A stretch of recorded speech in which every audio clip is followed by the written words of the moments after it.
Good morning, everyone. This is Anthony Metivier from magneticmemorymethod.com, coming to you live from Brisbane.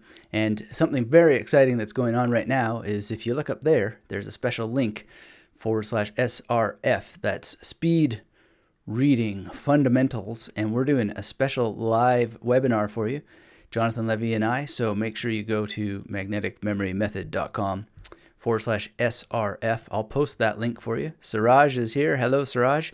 Thank you for being here. If you're joining us, let me know where in the world you are, what you're doing, what you're thinking, and how things are for you with your speed reading. And what I'll do is put this in the chat for you so you have that link, magneticmemorymethod.com /SRF.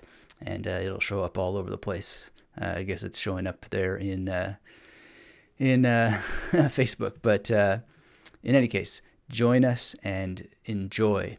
Saraj is in Barcelona. Great. If you're joining us, hit the thumbs up. Let me know where you are in the world, what you're doing, what you're thinking, and what your interest is in speed reading. It's a controversial topic. We're going to talk about it with more than one article, actually. We're going to look at two, and then obviously have a discussion about it, which is what these live streams are all about. So get active, ask your questions. You can ask any memory questions that you want in the world about anything. And as you know, if you've been on a live stream with us before, we sometimes get into the weeds of all kinds of things, which is what these are for. But the number one thing is to actually look at evidence before that we make decisions about whether something works or not, whether we're going to invest our time in it or not. And so I thought I would go to really, I think, the person with the biggest reach in the world in the present moment, Jonathan Levy, who, is a friend of mine. We've done a webinar before in the past about speed reading for people, and really I was excited to see that he wrote this article. And it says it's a 16-minute read. So let's put it to the test, shall we? The link to this is in the description below. I want to say hello to Andres from the US. If you're joining us, thumbs up. Let me know where you are in the world, what you're doing. And let's make this an active discussion as well. It's not just going to be this boring read through. Obviously, you can read through on your own. But we're going to discuss as we go along, pick up some points. And I have another article for you as well, which is I was wrong about speed reading. Here are the facts. And this is going to be interesting as well from Scott Thompson. Scott Young. Memory blip there. But really great to see you here. Chris is in the house. Wow, Chris, haven't seen your name for a while, if you are the Chris that I'm thinking of. Really great to see you. Great to see everybody here on the live stream to talk about speed reading. And that link, again, magneticmemorymethod.com /SRF speed reading fundamentals, foundations, whatever F you want to choose there. That is going to take you to this page where you can register for the webinar. And all you got to do is click this register button right now. And then what you do is you just pick your time zones and all that sort of stuff and get yourself involved. So really, really easy. You can learn anything 3 times faster, and there's going to be a very strong emphasis on speed reading. So that's courtesy of my good friend Jonathan Levy. And oh wow, so it is the Chris. Great. I assumed that it was, but you never want to assume, right? There could be more than one in the world. But so good to see you. It's been a while since we've been in touch. How are things in Texas today? All right. So I've always wanted to go to Texas. I bet you there's many, many wonderful memory palaces there. Looking to see if I can peer through the wall and see Texas. But yeah, my main mentor, he's in Texas, and I really like the vibe of some of the things I see coming out of Texas. All right. Great. So let's talk about this. Great things are great. That's so awesome to hear, and so amazing. I hope everything is awesome with your career, and really, really wonderful. Let's. I'm just laughing because I have this memory of our earlier interaction and how great that was. So Really good to see you. All right, Siraj says, is it good to use memory palaces for programming? If so, can you tell us some tips? Yeah, well, let's talk about that. And something too, you can ask Jonathan on the webinar. But what you basically want to consider is, what is it in the language that you need to learn? So we've had previous live streams where people popped in some code, and I just said, okay, this is how I'd memorize it. And then my question always is, what is it that's going to do for us, right? But yes, you can do anything with programming. But what you want to do is 80-20 rule it, right? So what's the, 20% of the things that you could memorize that's actually going to make the biggest difference? And memorize that, not memorize everything under the sun willy-nilly. So that's really the question. If you have a memory palace in place, if you know how to do proper encoding and decoding to get it into long-term memory, then you're set. You can really, really speed up the amount of time that you are wasting on looking up reference codes and so forth. And I wonder how speed reading would also help with programming in terms of rapidly assessing data and so forth. All right, so if you're joining us, thanks for helping warm up the show, Andres and Chris and Siraj. Let me know in the chat where you are in the world, how things are going. Hit the thumbs up and make sure you go to magneticmarymethod.com/SRF for some speed reading foundations and fundamentals. All right, so is speed reading a hoax? Let's look at the evidence. And when you visit this page, you can get the audio version or watch a video about it. And this is courtesy Jonathan Levy. Awesome. So speed reading is a pretty controversial topic. After all, in this day and age, who wouldn't want to be able to read faster and remember more? But in the past, the speed reading industry has been, well, a bit dodgy. There's a lot of big promises and not a lot of results. Even I, as a teacher of speed reading and memory enhancement, failed with a couple of these so-called speed reading methods in my early youth, leading to believe that it was all a bunch of, well, we'll keep it family friendly here in the audio, but a bunch of, bad stuff. Then there's the research. Every so often, a student or would-be student will post in our Facebook group with the latest piece of research that supposedly proves or disproves speed reading. Who should you believe? Is speed reading the real deal, or is it like physics and UFOs, mostly BS? Well, to dive into this, I dove into one of the most commonly cited research papers that, quote-unquote, disprove speed reading. So much to read, so little time. How do we read, and can speed reading help? Written by Keith Rayner, Elizabeth R. Schotter, Michael E. J. Masson, Mary C. Potter, and Rebecca Tryman, psychology researchers from the UC San Diego, University of Victoria, MIT, and Washington University at St. Louis. To be clear, I want to say from the outset that this is a very impressive and well thought out paper. 60 plus pages of analysis of various studies with 16 entire pages of citations and references. I have no intention of calling into question the legitimacy or scientific credentials of any of the researchers. On the contrary, I agree with the vast majority of what they've found. In fact, I found only one major inconsistency in their work that I couldn't agree with. But overall, if anything, I found their paper to be a huge validation of a lot of the things that our company has been telling students for years, even if that's not at all what the researchers intended to communicate. How can that be, you ask? Well, let me explain point by point. And before we start getting into these points, I want to say hello to Reclaiming Life and to Happy Pratt. Pratt is giving sleepy greetings from the UK. Speed reading. Always wondered about the benefits and or detriments of it. Great. Well, you're here for a run through, and Adonis is here and says, I totally wanted to know your view on this. Well, I do have a view on it, and I'm going to be with Jonathan on a webinar later this week, and you can get it at magneticmarymethod.com/SRF, speed reading fundamentals or speed reading foundations. I should have said SRFF because I like them both. But wonderful that you are all here. If you're joining us, hit the thumbs up. Let me know where you are in the world, what you're doing. And we're going to talk just about this particular view of speed reading. I've got another one for you from Scott Young, and I got to work on my mnemonics for him because the guy that I used to memorize this Scott was interfering with an ugly sister effect earlier, but that's okay. That's how it goes. Caught it in time. But we'll get to that after we get through this. And basically, you want to go to SRF, magneticmarymethod.com/SRF. You can click the link in the description below. And what you do is go to this page, get registered, click there, and put in your information. You know how to do it, but very, very easy and fun. And we'll see you there to talk even more about this practice of speed reading and more.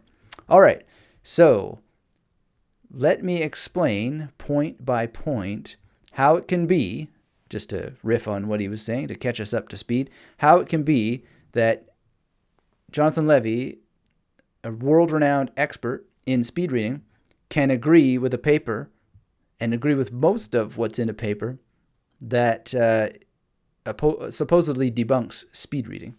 Well, he says, let me explain it first, point by point. And first off, I'd like to point out that one major inconsistency in the author's claims that I mentioned. You see, on pages 11 and 12, the authors explain the properties of rods and cones in the human eye, showing diagrams of how our eyes are able to focus on a very limited area called the fovea, or the fovea. Then they conclude, and we got this nice little diagram here. You really got to see it for yourself on the article itself. Then they conclude, these facts about rods and cones have some important implications for reading. As we have discussed, all text, regardless of writing system, is comprised of combinations of lines, normally dark on a white background. Let's pause here. Lines, right? Is that really so? I think that if you really think about it, there's a lot more to it than that. And it may be that it's normally dark on a white background. But one of the cool things about this webinar is we're not just talking about reading from books. We're talking about reading from screens. This is the 21st century here, right? So we're not just talking about lines, and we're not just talking about normally dark on a white background. We are talking about reading in a completely different world, right? So this is very, very important to pause upon. So therefore, the fine discrimination between dark and light areas is essential to recognizing the visual elements of writing. If the light pattern coming from a word hits the fovea, the cones will easily recognize such fine detail and relay the pattern with high fidelity to the brain. However, if the word hits non-foveal areas and is sensed primarily by rods, it will be relayed to the brain as an average and will appear fuzzy. This will make it difficult to discern the exact identities of the symbols. And in fact, when people are asked to report the identity of a word that is presented so briefly that they cannot make an eye movement, accuracy is high in the fovea and drops off dramatically, with performance reaching chance levels around the middle of the parafovea, approximately 3 degrees of visual angle away from fixation. The authors go on to state, these facts cast doubt on suggestions from speed reading proponents that people can read more effectively by using peripheral vision, taking in an entire line or even an entire page at a time. My response, Jonathan's response, they're absolutely right. Well, look at that. Before we continue, let's check in with our chat. Chris said, I seem to recall you saying in a podcast episode that you were not a fan of speed reading. I believe Jonathan Levi's methods work, but question the need for speed reading in most contexts. Chris, nothing has changed. You're absolutely correct. I'm still not a fan of speed reading. However, there's a couple of points, one of which is picked up here in the second article we'll look at in a bit later. But the other thing is that there's something called priming that belongs to the world of speed reading or is part of the speed. It doesn't, nothing belongs to anything, right? But it is something that I picked up from speed reading, and I never did the eye training because it just seems like completely nothing of interest to me, but it is of interest to other people. And I don't go in denial of things that are in the world and established, even if I don't personally like them. And the reality is that I do a lot of speed reading. And if you're with us now and you want to go through a little bit of what exactly I do and why I don't call it speed reading, and I joke a lot about it in the masterclass about how it's, and on the podcast about how I really call it slow reading and yada, yada, yada. But there's principles and reasons behind this, but that doesn't deny the actual reality of the art and the craft and the science. I've sat with a number of people. I mean, I sat with Tony Buzan and watched him speed read something that I wrote and refer to it with, detail that you must have understood what was there to be able to talk about it like that. And I've sat with Jonathan and watched him do it. So there's that. But I've also sat with people and also gone through books and explained things differently that I read with different processes that I just jokingly call slow reading. But it's more like priming and but I'm not a big fan of training my eyes to operate differently. And I also have, and I've spoken with this with Jonathan many times before. I really it's not for all things, and that's what Chris is pointing out as well. It's like not for all contexts, and I'm a lover of language, right? So I love to read, and I love to pay attention to language. It's one of the reasons why I thought, hey, why don't we start reading stuff on the live streams, because it's a great way to actually revive oral culture and oral culture on a word-by-word basis. And essentially, it's not an audio book, it's not a lecture, but it's just like reading together. I think that there's something to that, but we're not going to speed read together. We're not going to go, they're absolutely right, in contrast to a lot of the scam photo reading courses out there, we can never go blah, blah, blah, blah, like that. We're not going to do that. So there's a lot to it, though. It's a very, very interesting topic, speed reading. And one of the things that's so interesting about it is the amount of fantasy that it creates for people. And we want to just really, really help those who want to develop the skills have that opportunity, and also look at it realistically and not scammy. So this is what Jonathan's going on to say. But I want to, before we get into what he's saying here about the contrast to the scammy photo reading courses, let me check in with the chat. If you're just joining us, hit the thumbs up. Let me know where you are in the world, what you're doing, what you're thinking.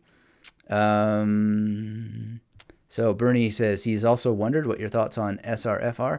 Well, that's what we're unfolding now, and we're going to continue to unfold them. And we could even dive into what exactly reading is, right? Because I think that even that needs some finesse, that word. Adonna says, good to hear that you're doing a video with Jonathan. I actually really like his Superlearner Udemy course. Yeah, it's great. Very, very wonderful. And good to see you, by the way, everybody who's here. Chanel is in the house, says, able to use... used to be able to speed read when I still haven't a readable version over 29 years ago. It was effective in increasing my reading comprehension a great deal. I would highly recommend it if you are a visual learner. However, if you're someone that reads with your fingers, this method can be just as effective, if not more. However, if you are an audio learner and listen, you can do the same thing with amatory and still the same results as someone can read with their eyes. I'm not sure what you mean by amatory, Chanel. I haven't encountered that word before, but let me know what you mean. I'd appreciate that. But you raise an interesting point, Chanel, and it's something that I talked about with Jonathan not that long ago, which is that looking into aphantasia, the lack of a mind's eye, and I'm not an aphantagic, and I'm not yet convinced that it actually exists, even though I am convinced that it exists at the same time, just simply because I'm close enough to not having a mind's eye. But I was telling him, I was like, I wonder if my lack of attraction to speed reading and my lack of problems with subvocalization is just simply because I don't have a mind's ear, so to speak, even though I do, because I'm very musical. I compose in my mind without an instrument, and then I can go and pick up the instrument, but I don't actually hear myself reading. I've never understood that. I've never understood why you would need to train yourself to not hear yourself reading when I don't hear myself reading. Like, I've always been puzzled by this subvocalization stuff. And why would it even be a problem if you do subvocalize? Anyway, we'll get into this. And also we have this second article to look at. But it's very, very fascinating. So I'm glad that you mentioned that, because I am primarily an auditory person. But yet I don't understand this whole thing about subvocalization, because it apparently doesn't impede me. All right, so Brunheimer is in the house. Good to see you for strategy. All right, so hello, folks. Hello, Anthony. Very interesting subject. I had time to do research on my own. Then I started some of Jonathan's superhuman courses, and it improved my reading, comprehension, and speed. I'm glad it helped you. If you're joining us now and you haven't registered for the webinar yet, go to magneticmarymethod.com/SRF and get registered. That link is also in the description below this video. If you're watching the live stream now, hit the thumbs up. Let me know in the chat where you are in the world, what you're doing, what you're thinking, and what your thoughts are on speed reading. And also get subscribed. If you're not subscribed to this channel, hit the bell icon so you get notified when we do these live streams. You can suggest what you want to see on the live streams next. If you've got questions, just pop them in and we'll get them answered. And yeah, we're going to have a great old time as we continue to grow the Magnetic Mary Method community and enjoy having these live streams together. Arasaz is in the house. Awesome to see you. Thanks for being here. Thanks for saying hello. And Brunheimer says it is a hard thing to do as we learn and practice an underperforming way as we have learned and practiced underperforming ways to read for years. We have to beat the system. One reflex of doing things wrong, and then we can improve. Yeah, I mean, you can train yourself to do things wrong, and the training effect makes it very, very hard to get out of it. Detraining can be very hard, but de-skilling is possible. Brunheimer says, I've read Scott Young's book as well. Lots of good tips on how to improve in learning context. He also suggests the linking method and PEG system to retain faster what we learn or read. Yep, great stuff from Scott Young. And if you caught I believe it was the last live stream, we went through his critical thinking article, which I found very, very useful. All right, so hello to Mr. Space from Queens driving. Be safe. Thumbs up when it's safe. But we appreciate the thumbs up. And Queens, wow, it's been forever and a day since I was in Queens. Wow. Beautiful place, beautiful place. All right, so let's carry on here. In contrast, a lot of the scammy photo reading courses out there, a lot of the scammy photo reading courses out there, we would never claim that people can take in an entire line at once, much less an entire page. By the way, this photo reading stuff, like, it's got to stop. I still, to this day, get so many emails about photo reading. What kind of junky person wants to photo read? I mean, sorry, but it's like critical thinking skills must come into play here. What would be the worst metaphor for wanting for memory and for reading and speed than photography? Think about it. Photography. And I take that back. I don't mean to say junky person. I had a ugly sister moment where words were competing, but still there's it's a junk idea. It's such a bad idea. It's such a bad metaphor. It's so historically constrained or produced. A camera is like this block, a device, and you put film in it that degrades and crumbles into dust to produce copies that also degrade and crumble into dust. And it's very, very, very poor metaphor. And it's a moment that we need to seize upon and pause upon, because the metaphors that we use to describe things are historically produced. And so, they used to think of memory like a city at a certain point. When cities came into vogue, they used to think of memory in terms of like wax tablets, back when people were using wax tablets and so forth. And now there's computer metaphors for memory, which I have myself used to a certain extent, but with caution and for fun, but also with provisos, because the brain is not like a computer. There's parallels, to be sure, but it's an organic thing that we barely understand. We can't even find the I. We can't even find our own ego in the brain, right? Let alone anything like this. So photo reading is just a really junky term, and we really want to get rid of it. Really, it's not good. Chris says, do you recommend speed reading for reading even if you are not using a memory palace to rehearse the material to get it into long-term memory? So it depends on the goal.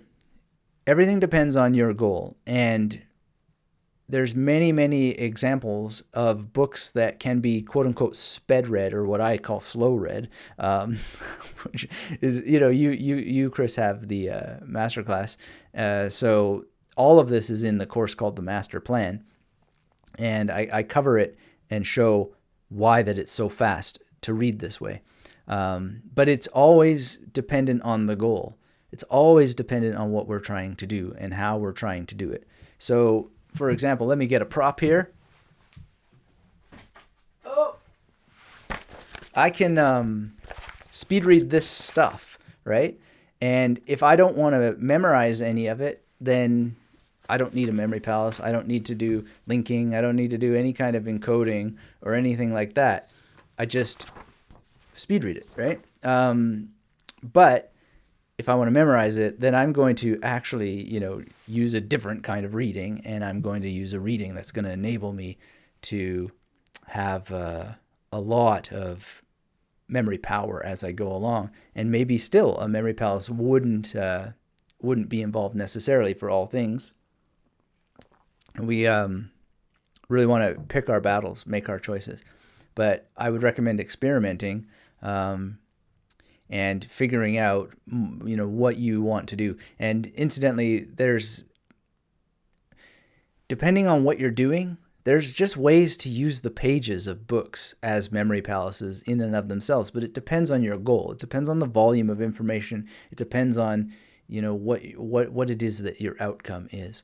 So there's a lot of considerations. And so I wouldn't just give advice across the board without knowing what the goal is and what the outcome is. But if you're, if you just want an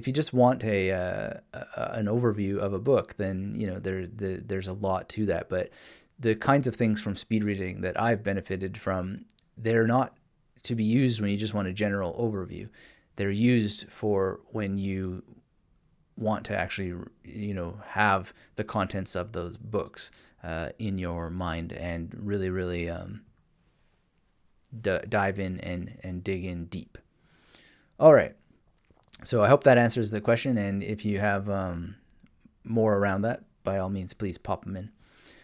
So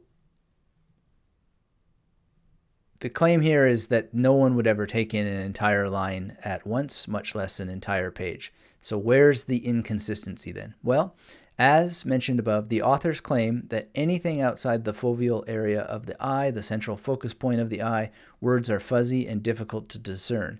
But just a few paragraphs later, on pages 13 to 14, the authors provide much stronger arguments against their own claim than I could possibly hope to, when they shift their attention away from photo reading towards debunking apps like Spritz that show you one word at a time.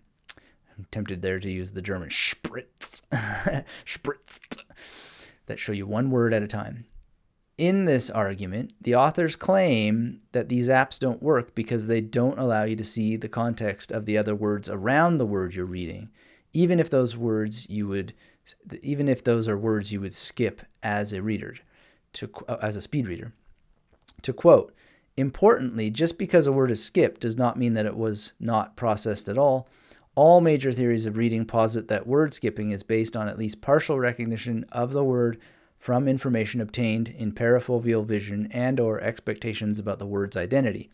This shows that readers are actually processing many or most of the words they skip over along with the words they fixate." Here's the part that really made me scratch my head, though. Although acuity is lower in the parafovea than in the fovea, information in the parafovea is not completely ignored. I just got multiple pronunciations for phobia here today. If the word to the right of the fixated word disappears after 60 milliseconds, I guess is MS, reading behavior is disrupted. Even if the word reappears once, it is directly fixated. This finding suggests that readers use information from more than just the fixated word in order to read efficiently. Wait, what? A few pages prior, while debunking speed reading courses, the authors claimed that anything in the paraphobia, the area outside the focus point of our view, is fuzzy and difficult to discern. But now, when debunking so-called speed reading apps, they are claiming that this peripheral paraphobia vision is essential for reading comprehension. I don't know about you guys, but that seems like a major contradiction to me. The authors even include graphical explanations outlining studies that proved the importance of the paraphobia for effective speed reading. And so we can see, basically, get the mouse here. I will never understand the complex picture without you. So this example is exactly what we've been claiming for years, that by using tools like Schultz tables to train your brain and eyes to pay more attention to information in the paraphobia, you will be able to increase your reading speed and comprehension. But that's not the only ways in which, for me, the authors are actually arguing in favor of speed reading. You see, one of the biggest arguments made by critics of speed reading is that there's no way the brain can comprehend as fast as speed reading teachers claim it can. Of course, as I said before, many speed reading teachers do make outright bogus claims of thousands of words per minute, and except for a few select individuals I've met in the past, it's important to stress the fact that I don't trust 95% of the claims. Okay, so let's pause here. Let's pause, because there's a major point here. And that's the point of comprehension. And this is a point that isn't really brought up enough. And we're going to bring it up right now. Are you ready for it? You can't comprehend things that you don't have existing competence to comprehend. So when people think they're going to learn speed reading and then suddenly just read anything and understand it, no, and 1,000 times no. You've got to work within your existing competence and challenge it, but not frustrate it. You're not going to have some special understanding abilities just because you can read faster. We always need to work from our existing competence and challenge it, but don't take it to the point of frustration. So, it's really, really important. If you are picking up these skills that enable you to go through material faster and you're still not understanding, the number one thing to look at is, do you have the competence to understand it? If not, then the real task is not improving your speed of reading. It's improving your basic level of comprehension. How do you do that? Well, you scale back to something that still challenges you, because reading is always a challenge, but paying attention to what you're reading is always a guaranteed challenge, right? It can be a very positive and pleasant challenge, but it's a challenge nonetheless, no matter which way you shake the stick. But you need to work sometimes on your basic comprehension. And then your competence, and then your comprehension grows, and you have the competence to go and take on more reading. So sometimes when people say, oh, well, these memory techniques don't work, or these speed reading techniques don't work, what they're really saying is, I didn't have the competence to understand in the first place. And part of memory is competence in understanding what it is that you're doing. That's why there's so many holy grails of learning that haven't been cracked yet. And they'll never get cracked because they're uncrackable. The answer is competence. And the answer is, the question is, how do you get more people competent in the first place? And so far in North America in particular, the education systems don't seem to have that as their main priority. If anything, they're eroding basic competence.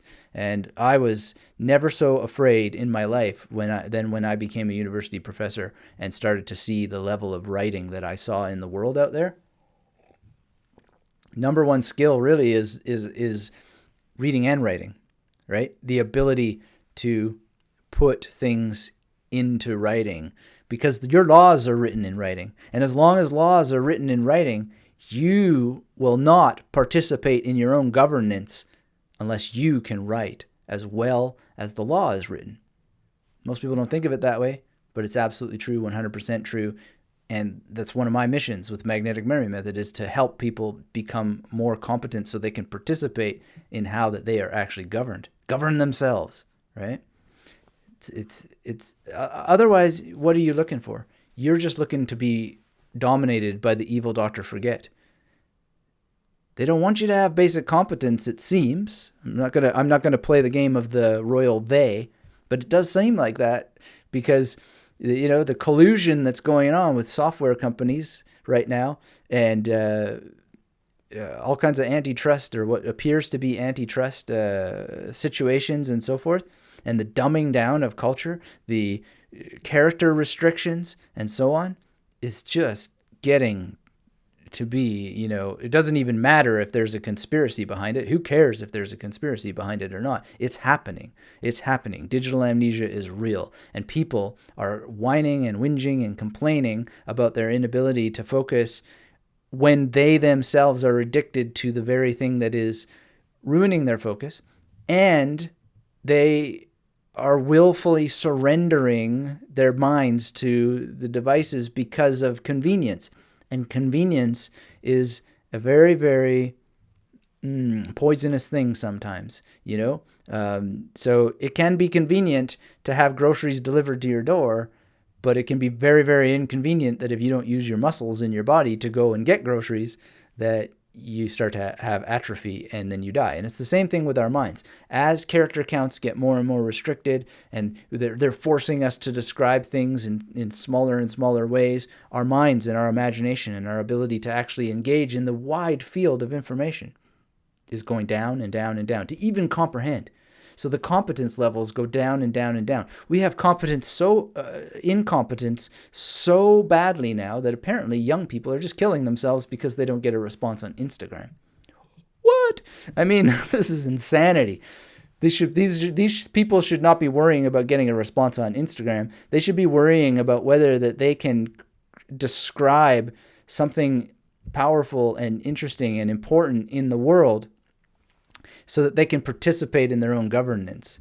But no. They don't want you participating in the royal they, that I don't want to make a mistake of outlining, but I'm sort of doing anyway, is, they're just happy as pie to make people reliant on the government, because the government is big business, right? So, wow. Scary times. Chris says, let's check in with the chat. Or let's go back a little bit further. Thanks everyone for being here, by the way. If you're joining us, hit the thumbs up. Let me know where you are in the world, what you're doing, what you're thinking, and if you have any questions about anything, pop them in the chat. And so Happy Pratt is asking questions to Reclaiming Life. I'll leave you guys to your chat. Erisaz says, I remember looking up photo reading, trying to find that easy quick trick. Yeah, there's no quick and easy in such a way that you're going to just photographically scan things and get them in your mind. And why that's even desirable puzzles me. There's such beauty in prose. Language is so beautiful. I mean, maybe I'm a weird cat, but I just love language. I love language, and I love how it's displayed in the world. I love to engage with it. I've been writing since I was a very, very young person. When I was a teenager, I had my own little small, very small, but nonetheless elaborate publishing enterprise. And I was showing somebody, it's on my other computer, some of my magazines, zines, they called them back in the day.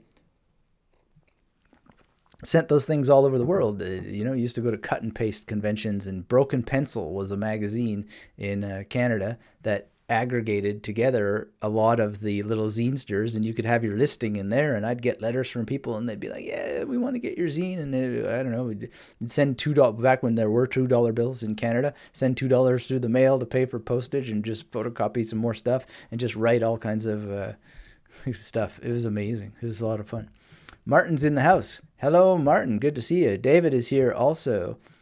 And you say, thank you for doing these discussions. I find them valuable. Oh, thank you for letting me know, and thank you for being here. Really appreciate it. And I do appreciate you guys letting me know when you find it useful, because you get more of it if I know. And if you have ideas of what you'd like to talk about on a future live stream, do let me know. I will do what I can for you. So Reclaiming Life to Happy Pratt. Okay, you guys are chatting away. Great, I love that. Andre says, if you don't subvocalize, how do you read? Do you see pictures in your head instantly? Normally, I hear every word in my mind. It's a good question. I mean, I'd have to study it more, but it's just I don't hear anything in my mind. I don't know what people mean. I don't know what I thought subvocalization, when I first understood it, was that people are moving their mouths when they speak and that their tongue is moving a little bit. But I just read this. What it says here is vagus nerve stimulation, VNS, has been shown to improve memory. All that happened in my head was that I understood that vagus nerve stimulation has been shown to improve memory. I don't know. What am I supposed to hear in there? I don't hear the words. I just understand them conceptually, I guess. In the same way, like I'm learning some Bach right now. I've picked up Bach again. I don't hear it. I have like this fusion of where my fingers are on the fretboard, what the notes are called. I have a sense of rhythm, pace, timbre.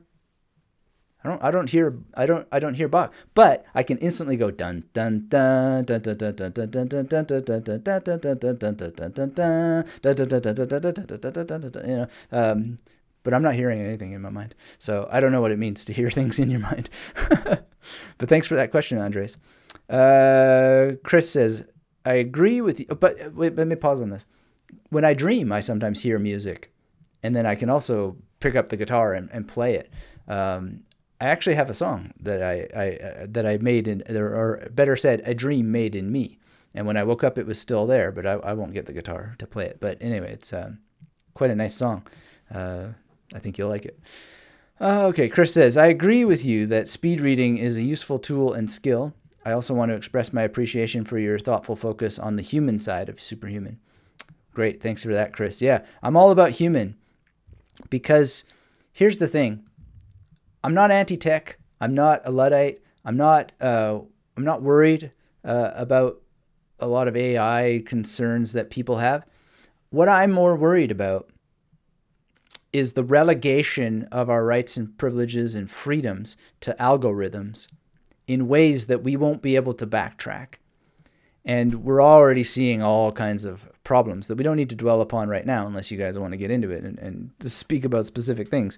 But it's a problem that even speaking about those specific things, that an algorithm can come and just delete this channel because that channel spoke about something, 10 years ago or 10 minutes ago. And, that person is now an unperson. They have no place on the platform. Someone who's, it's literally that serious that I wouldn't even name the person who just was deplatformed or the person before that, just simply because you'd be a fool not to anticipate that when they unperson people, that they're going to also use the algorithms to search voice, to search text, and unperson all references to it. If you don't think that day is potentially coming, then you're just not using discernment. So it's not fear, but it's also, Aristotle, he taught this. I took it to heart. It's one of the great things that you get from a university education, a proper university education. There's a difference between bravery that is wild and reckless and gets you killed, and courage that has discernment involved, and you always are navigating this sort of bravado versus discernment. And I don't know what all the right answers are, but one would be a fool to not think that the day is coming when they are actively unpersoning people from the internet right now, that they're not also going to unperson all the people who referred to those people. Book burning is alive and well on the internet right now. And as Reclaiming Life says, I don't think that day is coming. It's already here. It is already here. But I don't know that like, for example, commentators, Tim Pool, for example, like, I don't see them being removed for having discussed those things.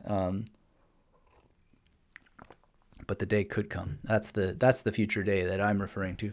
In any case, the evil doctor forget is alive and well. I'm going to take down everybody who has thoughts and make sure nobody has thoughts and yada, yada, yada. And by the way, for the first time in the history of the internet, I saw a report the other day on Backlinko. If you don't read Brian Dean's Backlinko, you should, if you're an internet person. For the first time in the history of the internet, according to research that he displayed there, the actual search for content has gone down. Now, why would that be? How about that fun little swipe up on Instagram, training people to not be seekers, but to be more grazers, the herd, looking for meaningless quotes and pictures of puppies and kittens and so forth. How bizarre. I almost deleted Instagram today, which, by the way, I blame Sam Harris for Instagram even being on my app in the first place because I never had any apps on my phone other than the ones they force you to have there, and whatever I might have had, I'm sure I had at least one thing there, and if I pause to remember what it was. But it was really just this app-free device. But then I thought, maybe I should make a magnetic memory method app. Maybe I should. This is pretty good. Sam Harris, he makes an app. All right. And then I found out it's really just an audio book, which is great. It's a really, really good audio book, and it's well designed. It's paradoxical that, and I've asked people, they're like, yeah, I got the Waking Up app too. And I get phone calls while I'm using it. And it's just like, right, but you got to go where the sinners are. But in any case, I was last week at an app development company looking at the process and so forth. And I'm going to ask you all pretty soon if you are interested in being involved in creating a magnetic memory method app.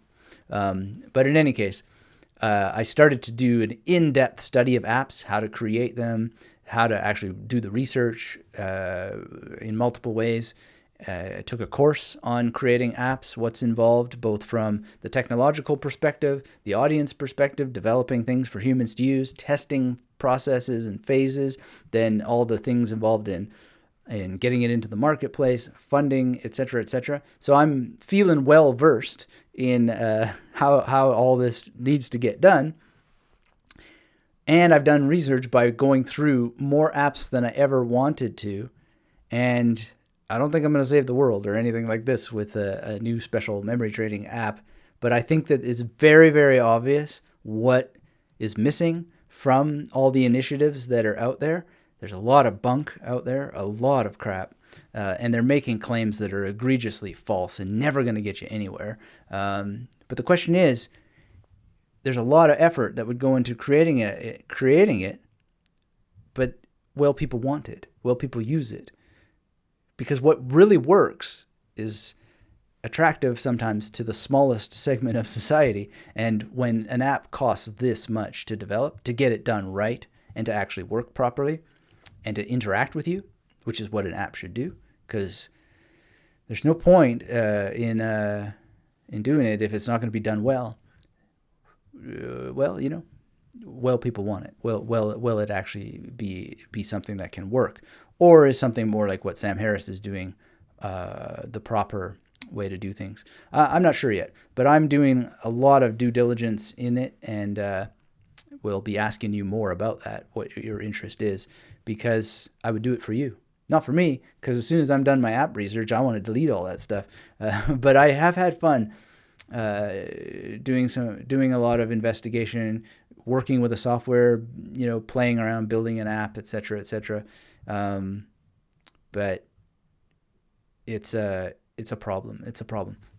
And studying Instagram is like one of the worst things that I have subjected myself to. What a bizarre thing. I thought of launching an Instagram campaign where it's just like quotes that say, another meaningless quote you will get zero value from.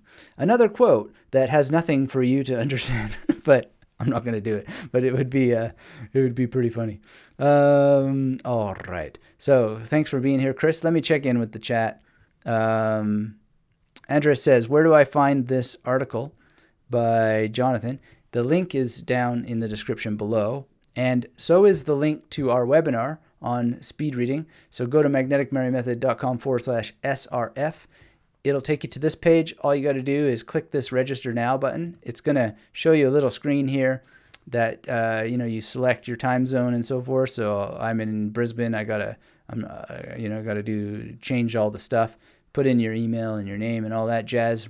Click register now, and away you go. You'll be joining us for our webinar, so you can learn anything 3 times faster. It's going to be a blast, and absolutely love hanging out with Jonathan. All right.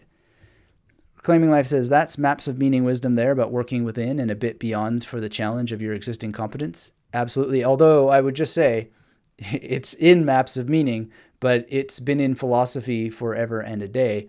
It's in the Plato's allegory of the cave, more or less at a metaphorical level. It's something that is essentially encapsulated in the ancient Greek word aletheia, and it is brought out a lot by Nietzsche. It is something that Heidegger noticed and bridged from Nietzsche and Plato and put together in his commentaries on both of those philosophers. And he really pointed out and stressed how important this word aletheia is. And so it is maps of meaning wisdom, but not unique to maps of meaning at all. I just think he puts it in a really nice way and frames it well in terms of a lot of mythology. But it is old indeed. All right. Bernie says, if you can't understand, don't worry. The government will tell you what to think. Yes. It's a shame that, but it does seem to happen. Happy Pratt says, by existing competence, do you mean existing familiarity with a subject? Well, familiarity is not competence. The ability, like there's a lot of things that we could talk about in terms of competence, but I wouldn't say that familiarity with a subject is competence. I wouldn't say that at all. Familiar, like I am basically familiar with Instagram, for example, but I'm not competent with it at all because I don't post on it very often. I've posted maybe 3 or 4 times on there, and I just have familiarity with it. I have zero competence, but I do have competence with internet generally, and I could figure it out, right? But my familiarity is not competence. My competence, if I were to tackle that platform, then what I would need to do is draw upon my existing competence. What do I know, and how am I going to then apply that to launching some special identity that's going to create an audience on Instagram? And I just have to think, like, what the heck do I need an audience on Instagram for? This is maybe not the best use of my time. What I like about YouTube and why I focus on it is because you guys are amazing, first and foremost, but also YouTube is a search engine. People search for things. That's how they find me. Instagram, I don't know. If there's a search button there, I never found it. And besides which, it's just swipe, swipe, swipe oriented. Now, YouTube is taking on some of those characteristics to compete and have for a long time. And who knows? The future is not certain. It's not fixed. And this is what was interesting about the Backlinko research is that for the first time in the history of the internet, search for content is down. That's not good for as a trend. And I certainly don't know exactly how to make search come back up. But man, there's pros and cons to everything, because the hunter-gatherer syndrome has really, really switched on heavy as people just search and gather and never do anything with anything. But if they just are detrained, de-skilled with searching, then what are we going to do? We're just going to swipe at what other people put there? Yeah, it's just going to get noisier and noisier and noisier. And of course, the corporations that can afford to put out the content faster and louder are the ones who are going to win. And then we're just basically back in the 70s with ABC and CBS and NBC and all the rest. What a yawn snore world that will be if that happens. All right. So Adonis says, it's like when you're thinking about a conversation, that's subvocalization. You might be one of the cool people that don't hear thoughts. I don't know if I don't hear thoughts. No, I don't know what it means to hear thoughts. I have thoughts, but I don't hear them. Adonis says, can you do a quick explanation of how you read faster? That would be cool to hear. Okay, we'll do that. I'll do my best to remember, before the end of the live stream. Reclaiming Life says Patreon has already removed commentators as well as offenders. Yeah, I haven't followed up with that, but what were they thinking in the first place? I don't know. Happy Pratt said, when I read, I hear the words in my mind's ear. It is an involuntary process that instantly translates printed word into audible performance. Same voice I use when I'm mentally practicing what to say. Mentally practicing what to say. That's interesting. So, yeah, that's an interesting thing, especially when you're like supposed to be listening to what the other person is saying, and then we are thinking our own thoughts, right? Adonis says, can you make one of these videos where you talk about learning, memorization, and reading all those pages for graduate and postgraduate degrees? Adonis, yes, I have. It's called the Magnetic Memory Method Masterclass. It is full of everything I would prescribe. The course you want in there is called the Master Plan, and it is all about what I did to get up to speed so I could get my postgraduate degrees. I have 2 MAs and a PhD, and absolutely, that's the video. I've made that for you in a structured curriculum. R803 is here from Qatar. Awesome to see you. Right on. Awesome. If you're just joining us, hit the thumbs up. Let me know where you are in the world, what you're doing, what you're thinking. And Chris Bell signing off for dinner. Keep magnetic. Thank you for being here, Chris. Really appreciate it. And have a great dinner.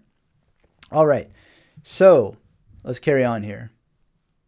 Let's just scale back a little bit. So you see, one of the biggest arguments made by critics of speed reading is that there's no way the brain can comprehend as fast as speed reading teachers claim it can. That's where we went off on our little sidewinder there about what it means to comprehend, how you need to have competence to comprehend anything in the first place, and so on. We're going to do a bit more reading here. Thanks for being here, Ryan. Good to see you. We'll catch up with chats in a minute. If you're joining us, though, hit the thumbs up. Let me know where you are in the world, what you're doing, what you're thinking, any questions, comments, anything you want to talk about at all, pop it in the chat. So, of course, as I said before, many speed reading teachers do make outright bogus claims of thousands of words per minute, and except for a few select individuals I've met in the past, it's important to stress the fact that I don't trust 95% of those claims. So, what do the authors have to say about it? To quote, the use of foveal and parafoveal information to process text. Now that we have reviewed the characteristics of eye movements, we return to the issue of how information is obtained from a text once an eye movement is made.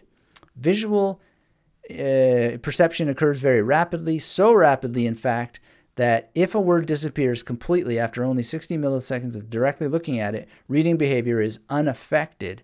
That is, fixation durations were similar regardless of whether the word remained visible or was erased or masked after 60 ms. They continue.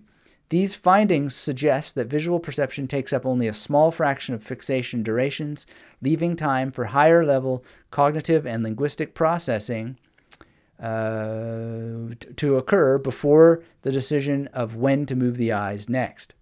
Crucially, the finding that readers' eyes remained on words that had disappeared for as long as they would have when the words were still there suggests that the reading system naturally delays looking directly at the next word until it has performed a certain amount of linguistic processing of the currently fixated word. My response?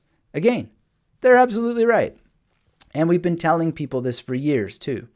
The only difference is that we've been saying that you can process the visual information you took in at the end of the paragraph or even at the end of the page if you're creating visual mnemonic markers rather than after every word.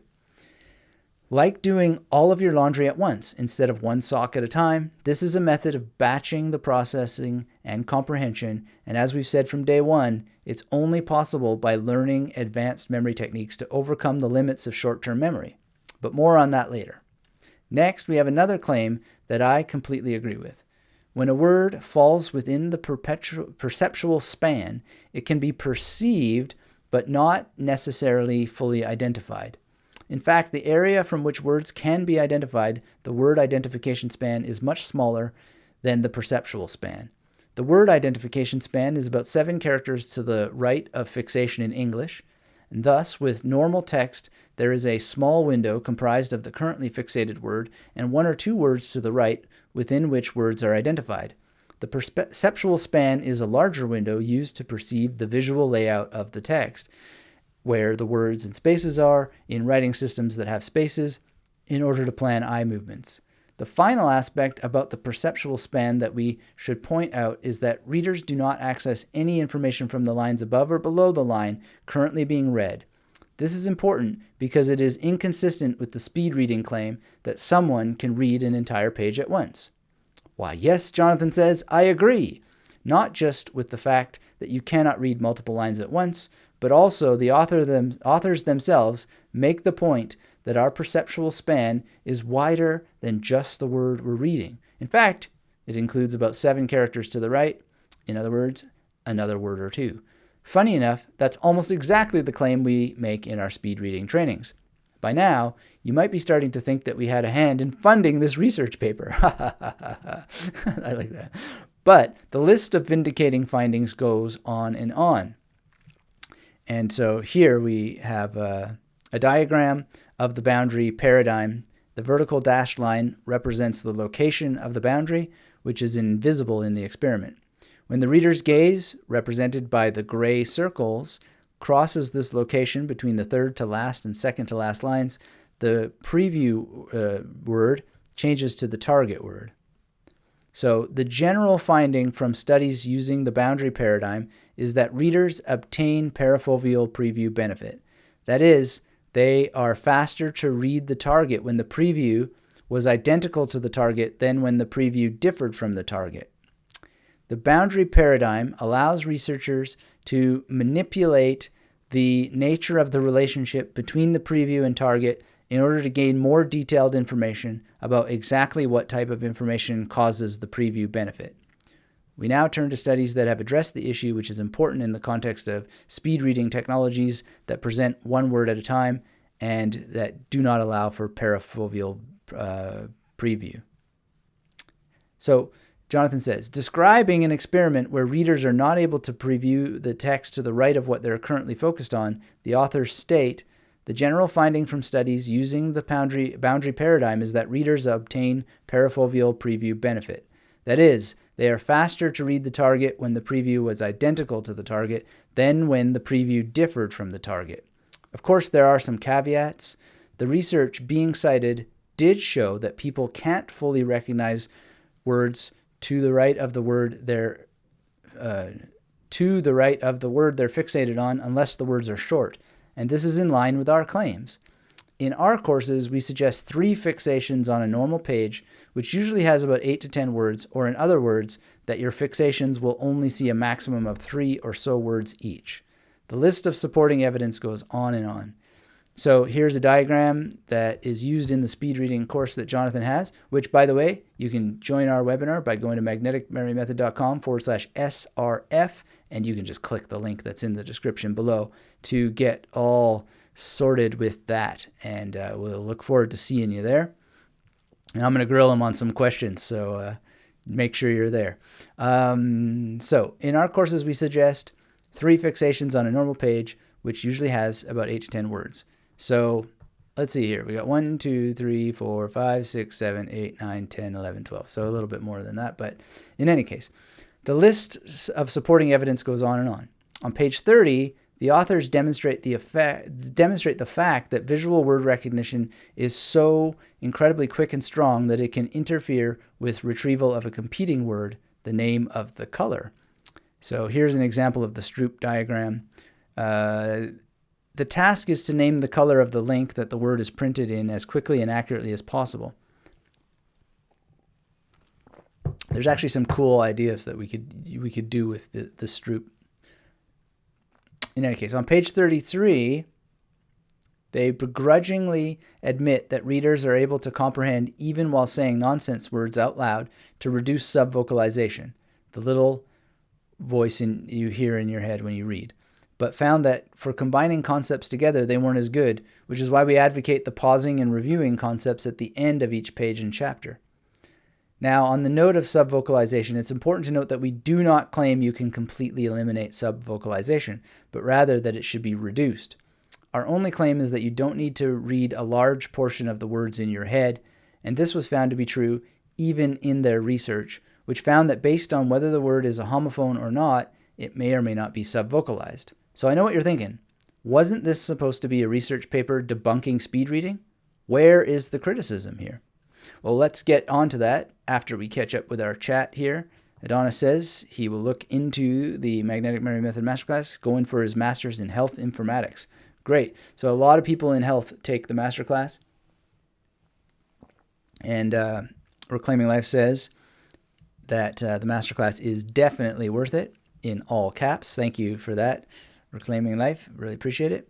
And yeah, here's a friendly message from a student myself. When I was doing my first MA, I mowed lawns, so I would save up for things that I wanted. I'll never forget saving up just for concerts, to go and see. It seems that the world hasn't changed much because we see some advertisement, Metallica is coming to Australia, and I have enough time to save up to be able to go and see this band. For whatever reason, I've never seen Metallica in my life. I don't know how that happened. But I think, okay, well, I can save up for that. And so, I'm not saying that you don't know how to save or anything like that, but it just is, there's nothing new in the world. And when I was in grad school, I wanted to see concerts. I remember wanting to see Black Sabbath when they did Toronto. It was the original lineup, even with the original drummer. And it was just like, oh my goodness. And that was just like a huge amount at that time. And I just asked people, I mowed your lawn today. Is there anything else I can do? Change your light bulbs, clean the eaves trough, et cetera, et cetera. And I got to see it. Pantera opened for, wow, it was amazing. And I just saved up for it. And, I save up again for anything that you want. So that's a maybe common sense, but a tip for you in case that you're not thinking about it. Gigging is something that's well worth doing. All right. So, wasn't this supposed to be a research paper debunking speed reading? Well, on page 49, the authors debunk a lot of speed reading courses which claim you can read entire sentences or zigzag across pages. And I agree for all the reasons above. The only place I would differ is that I strongly believe that people can take in small groups of words, as I explained, and the researchers' own findings substantiated. So we don't really need to believe things if there's evidence there. We just look at the evidence. Then we can figure it out for ourselves. And so this is something that, without training my eyes, I can certainly do. It's pretty non-controversial. All right. So as we get towards the end of the paper, the authors have to admit that there are proven cases of speed reading, even if they're overstated. The funny thing is, their defense is to claim these people aren't doing what other people are doing. They give the example of someone who did impossible memory techniques of numbers using chunking and memory techniques to lean on long-term memory instead of short-term memory, and then defend their stance by saying, is something similar going on with trained speed readers? No, that's exactly what we are advocating you do. To use memory techniques to overcome traditional limitations and push information into your long-term memory instead of reading slowly and using your short-term memory. My God, it's like they're handing the marketing firepower to me on a silver platter. The example they give to debunk speed reading is a 1983 study where graduates of speed reading programs were given less than 6 minutes to speed read a college-level textbook, a speed of 15,000 words per minute. And then they say, even though the students were allowed to read the book 3 times, their comprehension was very bad. Are you kidding me? Of course they couldn't read that fast. How about some studies with realistic claims, like 600 to 700 words per minute? On page 52, they are forced to admit that graduates of a speed reading program read at 300 to 1300 words per minute faster than the control group with the same level of comprehension on non-fictional materials. And this is for the Evelyn Wood program, which personally I had very little success with due to its lacking in visual memory. On page 53, they give another example and show that speed readers were able to comprehend more than skimmers, but claim that it's only because they were able to connect to pre-existing knowledge and infer logical connections. Now, I don't know what kind of memory techniques and visualization those speed readers did, besides connecting to pre-existing knowledge, but I would say, yeah, that's the whole point. Connecting to pre-existing knowledge and fact-checking your own assumptions about the text is one of the strategies we teach. That's part of the reason why it works. And the list goes on. On page 55 to 56, they validate skimming, which is basically what we teach as pre-reading, saying that doing it will help you better summarize and understand the text. We've been saying that all along. And here's the actual part from the study. Effective skimmers can scan a text for headings, paragraph structure, or keywords to locate potentially relevant information, then read more carefully when such regions are found. Research has shown that readers who pay more attention to headings write the most accurate text summaries. Dual path readership, right? Indeed, a number of it's the bright side of dual path readership. There's a dark side to it too, though. In any case, indeed, a number of recent speed reading books provide helpful advice along these lines. For example, Constant advocates inspection of a book's structure, the table of contents, etc., and selective reading of the first paragraph of each section and the first sentence of every paragraph to help find important information. The central idea is that one does not need to read the same way for every reading goal, if it is not necessary, right? It's just like common sense. Let's check in with our chat here. Aries Kama says, that's amazing. Pantera is my favorite band. Yeah. All right. Well, Pantera is awesome. And if you're a musician, you got to check it out because they're genius. Some of the composition is absolutely genius. Rugamba is in the house 2 times. All right, Rugamba, good to have you here. If you're just joining us, hit the thumbs up. Let me know where you are in the world, what you're doing, what you're thinking, and join us for our Speed Reading Foundation webinar, Speed Reading Fundamentals webinar, and that's at magneticmemorymethod.com/SRF. You can ask questions when you're there and learn how to learn anything 3 times faster. The link for that is down in the description below. And I'll pop it in the chat for you here as well. Make sure you give that a click. What will happen is you'll be taken to this page right here. And all you got to do is scroll down and click the Register Now button. And this will come up. Enter your details. And you will be invited to join us for a very, very exclusive webinar where you can learn anything 3 times faster with Jonathan Levy. And this is important, using neuroscience-based methods that actually work. And so this is what's so great about it. And if you want to learn faster, if you want to read faster, if you want to actually remember and know how it is that you connect in your mind, then you need to be on this webinar, because so much of the battle here is that people they get it. They're like, yeah, we've got to make connections as we read. But how, right? And you got to take some training to figure it out. You got to practice it, and you need encouragement. So this webinar is just part of you getting more encouragement. All right, so they go on to skimming. And they say that skimming helps readers perform better under time pressure and make sensible decisions about what to focus on. No kidding. We've been teaching that under the name of pre-reading since day 1. They actually say that skimming is an important skill, but fail to realize that if it's used as pre-reading, it can alleviate a lot of the problems they came to discover with speed reading. In other words, the two are not mutually exclusive. This is already running long, guys, and so I'm not going to dive into the remainder of the report, which deals with speed reading software. After all, because of the reasons I already mentioned above, I'm against these types of apps and can only agree with the authors that they're just not the same as actually reading with a page. So how about we look at some research that does support speed reading?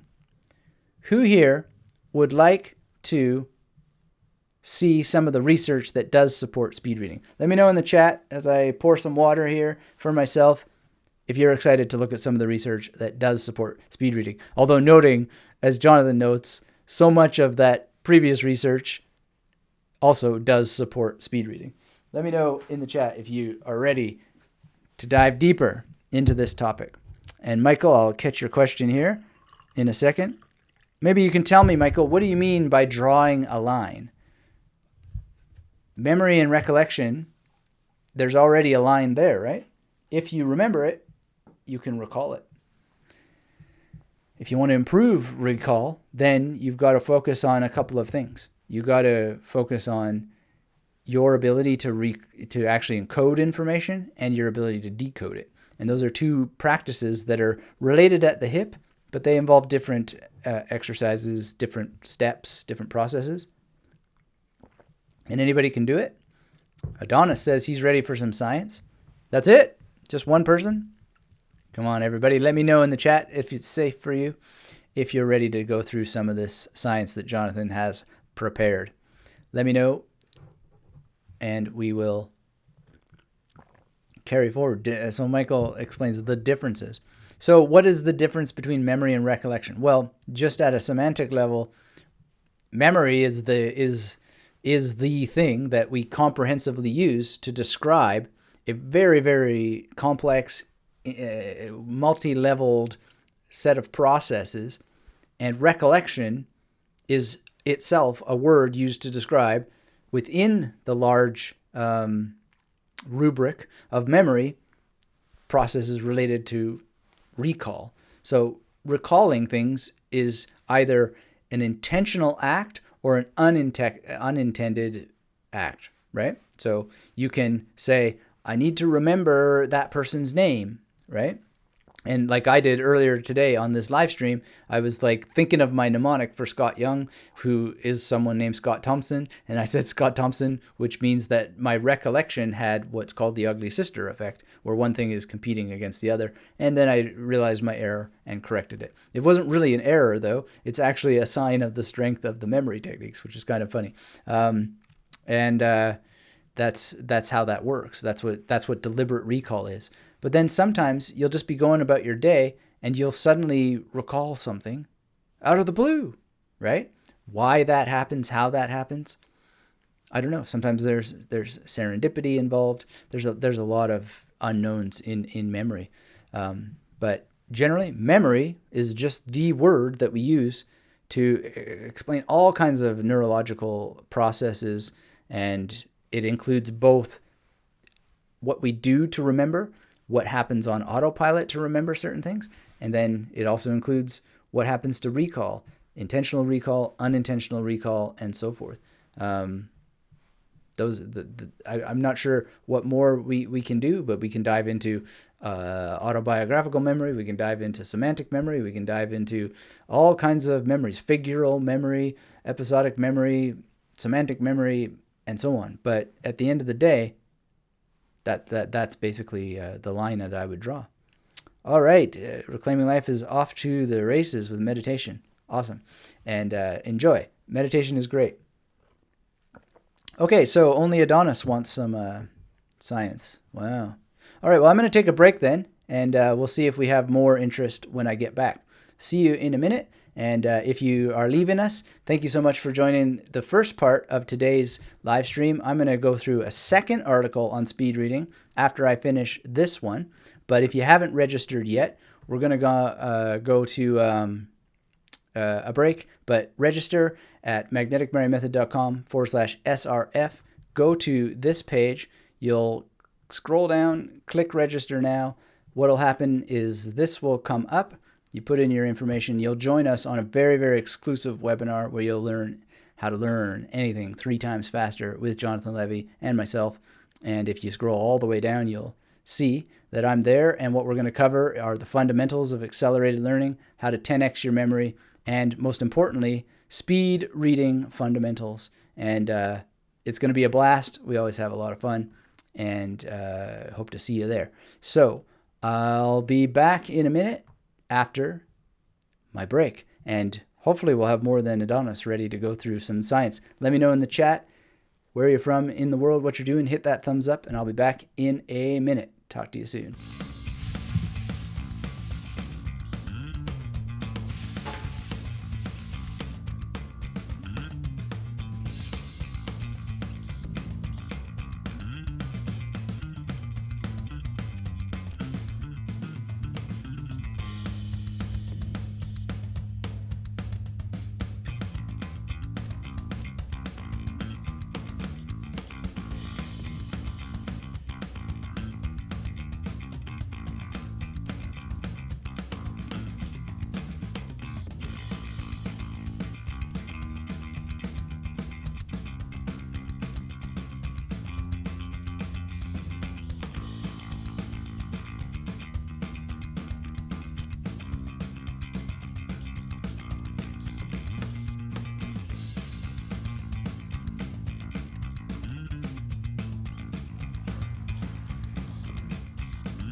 All right, we're back. So let's see here. We're going to look at some research that supports speed reading, and then we will head on back to another article about speed reading. And thanks everybody for being here. If you are just joining us, hit the thumbs up. Let me know where you are in the world, what you're doing, what you're thinking. And if you have any questions, feel free to pop them into the replay. Or not the replay, into the chat. But if you're watching the replay, you can leave your comments below this video, and I'll get back to you as soon as I can. All right, so let's look at some research that does support speed reading. Well, to cite one, a study done at the Children's Hospital in Boston in 2009 discovered that our brains are able to process images much faster than we previously anticipated, as in 100 milliseconds. In the study, children were shown images from one of 5 categories. So we have here vehicles, fruits, faces, chairs, animals. And scientists measured to see which part of their brains lit up, meaning they could instantly measure when the image was recognized and comprehended. What's really interesting is that this was the first study to plant electrodes directly into the brain, as opposed to non-invasive monitors, which allowed scientists to avoid the lag of other measurement technologies and to be more exact in where they picked up activity. They're now exploring this further with movies, which of course are much more complex images than simple words, but the findings are very promising and exciting. Now, here's the funny thing. As I said, in our courses, we make claims, very modest claims of 600 to 750 words per minute, despite the fact that my mentor, a gifted genius, reads much faster. If you do the math, you'll realize that 600 words per minute equals 10 words per second, which equals 1 word every 100 milliseconds. Now, figure in the added speed benefits of reading, or at least previewing 2 to 3 words per minute, like we discussed before, plus optimizing movements of the eye, and improving your speed by reducing but not eliminating subvocalization. And it's quite easy to see how we substantiate our 600 word per minute claim. But look, guys, I'll be honest here. Speed reading is a controversial topic, and the research isn't all positive and favorable. While studies do seem, and we're going to look at another article here that is not entirely favorable, just to have a contradiction, or well, it is favorable to a certain degree, but it has some contrary points. So, isn't all positive and favorable. While studies do seem to leave the door open for more modest claims of improved reading speed with minimal, if any, loss of comprehension, the fact of the matter is there have been a lot of dishonest and greedy people that have come along and made ridiculous and downright impossible claims over the last 70 years. Claims about photo reading, absorbing entire pages in a glance, and 5,000 word per minute guarantees. But I do think it's important that we differentiate the types of reasonable and realistic speed reading substantiated by research on how quickly our brains process images and how effectively they are able to pick up information via peripheral vision and visual information process from unrealistic hogwash. Can a rare few people like Ann Jones and my mentor Lev Goldentouch achieve speeds of 2,000 to 5,000 words per minute? Yeah, maybe. Should the average person hope to achieve speeds like that with high comprehension? Absolutely not. But that doesn't mean that you can't significantly improve your reading speed and comprehension by taking advantage of the exact effects discussed by researchers, the parafoveal preview effect, and the incredibly fast speed with which your brain can process images. So in this post, I've tried to substantiate some of the claims that it is possible to read up to 600 or even 750 words per minute, 2 to 3 times faster than the average reader, with limited effects on comprehension. But that doesn't mean it's easy, and it certainly doesn't happen in some sketchy one-day course at your local community college. In our programs, it takes students literally months of training their eyes, their memories, and their reading skills to achieve these results. And even then, the speed reading at this level is physically and mentally exhausting, and it never comes naturally. Much like walking on your hands, you can get very good at it and do it for short bursts, but it's always going to be easier and more comfortable to walk on your feet. What I want to say is this. Speed reading is a powerful and important skill in today's information overloaded society, but it's just one small part of becoming a better learner. More important than the speed with which you read is whether or not you have the ability to understand, encode, retain, and apply. That's the key word, apply large amounts of information effortlessly and effectively. And that's why, despite speed reading being a very sexy and alluring marketing opportunity, we design our programs to be 70+% focused on memory skills, learning habits, and health optimizations. Speed reading is, in our opinion, the cherry on top in many ways. Because what's the point of reading fast if you're just going to forget everything you read? This is why I often call my version of speed reading in the masterclass slow reading. It's a joke. It's not slow. It's very, very fast, but it focuses on the fundamentals, which is that you actually can remember what's on those pages. And the second question here is, what's the point of trying to learn faster if your brain isn't performing at its optimal capacity? And why struggle through learning when a few changes to your habits and mindset can dramatically improve your experience and your results? That, my friends, is how you really become a more effective learner. So in conclusion, is speed reading a hoax? It depends on what kind of speed reading you're talking about. But one way or another, it isn't the magic bullet that you're... where was I here? One way or another, I've lost the word magic bullet here. It isn't the magic bullet solution to all of your learning problems. But hey, don't take my word for it. After all, speed reading has already changed my life, and it's my career. Admittedly, it's nearly impossible for me to be objective on the topic. So I encourage you to read the research papers that I've sped read and summarized here today, and come to your own conclusion as to whether or not my arguments make sense. If they do, I hope you'll give speed reading and, of course, the accelerated learning techniques that make it truly possible a try. We're going to need to do a course, Jonathan and I, on reading from articles on YouTube. All right, Melvin is in the house. Says, Anthony, I love your work and books. Is there a way I could do an internship with you? Melvin, thanks for being here. Thanks for asking. That's a great honor. What do you have in mind? What do you have in mind? Let me know in the chat what it is you have in mind for an internship. And you can also get in touch privately about that. But for now, that's the article from Jonathan Levy that I wanted to go through. And, there's a lot of details we can pick up. Let me know if you're just joining us. Hit the thumbs up. Leave your questions, your thoughts, anything you want to say in the chat. And we're going to read another article, which is I Was Wrong About Speed Reading. Here are the facts.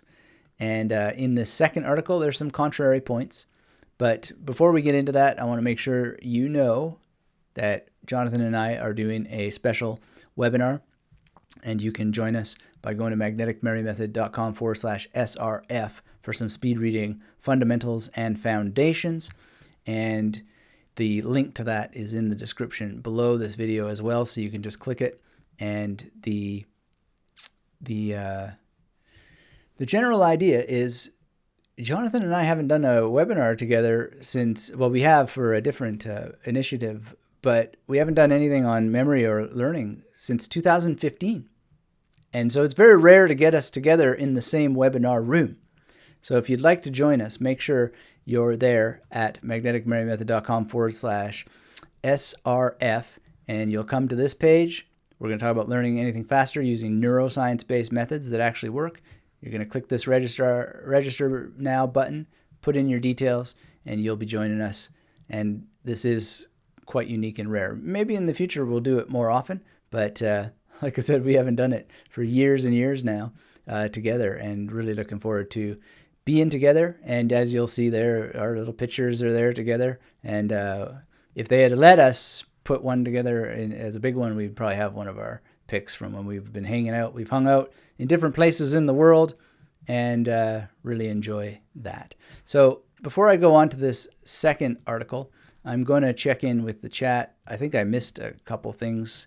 I know that Ryan was here asking how the Chinese is going. Chinese is going great. And thanks for asking about that. And I'm not sure if I missed anything else. Pat says, good to see you, Pat. Thanks for being here. Pat says, there is an old Woody Allen joke. I do speed reading. I just read War and Peace. It's about Russia. Yeah, that's a good one. Funny. Thanks for that, and thanks for being here. All right, so let me see here. We're going to cover the second article, but I want to check in quickly with my mailbag and see if there's any questions. And there almost always is new questions that we can just pop off right away. Oh, here we go. So, this question is, I need advice, please. How often and how many times should people repeat information they stored to memory? Great question. That's from Nathaniel. Thanks for that. This gets to Michael's question earlier about, recall and so forth.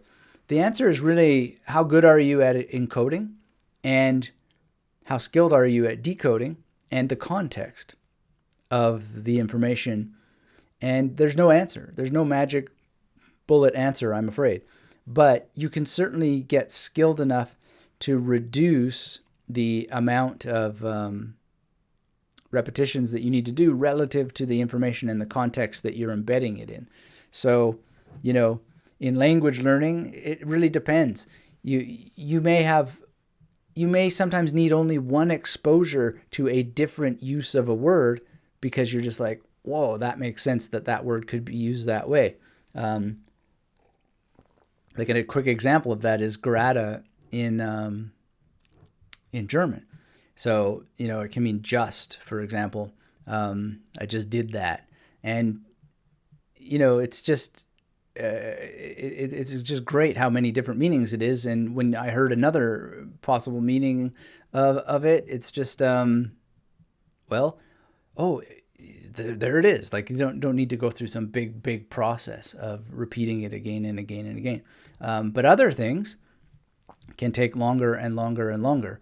So, there's a lot of different amounts of repetition, and there's no clean single magic number for any single kind of information that you might want to master. And anybody who says there's just this rule that covers everything is probably trying to get the best of you. Although there are general rules of thumb that are quite useful and helpful, and the rule of 5 is one of them. So thank you for that question. Not sure why my magic mouse here isn't working, but let's catch up with another question here. And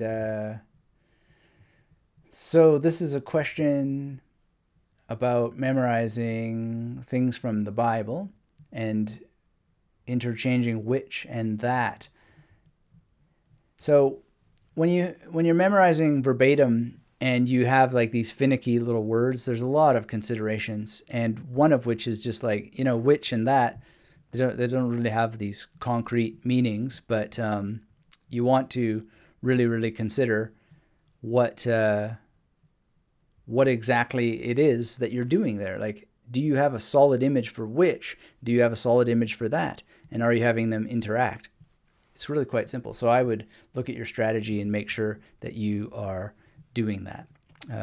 All right, so that was some mailbag. Let's carry on here with this next article from Scott Young on speed reading. And then we'll go back and pick up some comparative points with Jonathan's article. So I was wrong about speed reading. Here are the facts. 7 years ago, I read some books and articles on speed reading and started practicing some of the methods.